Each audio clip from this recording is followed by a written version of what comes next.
Su Bomin est vice-président de l'Académie de Dunhuang de Chine. Sa proposition est basée sur sa longue pratique de la restauration, de la protection et de la numérisation des reliques culturelles des grottes de Mogao à Dunhuang. Le célèbre site du patrimoine mondial de l'UNESCO se trouve dans la province du Gansu, dans le nord-ouest de la Chine.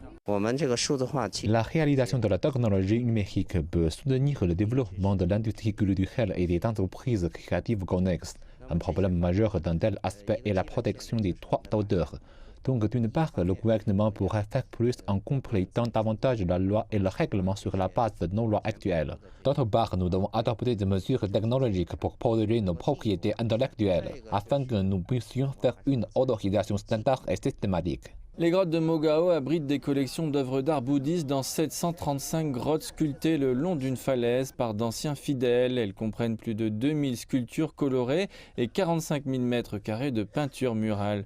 Depuis que les grottes ont été construites pour la première fois en 366 après Jésus-Christ, le site est une destination populaire pour les voyageurs ainsi qu'un sanctuaire religieux sur l'ancienne route de la soie.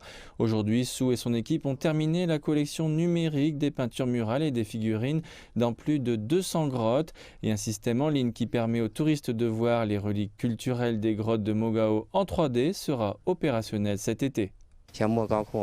Prenez le grotte de Mogao par exemple. Nous sommes confrontés à des problèmes dans les tests pigmentaires, l'érosion des micro-organismes et les effets environnementaux, et ainsi de suite.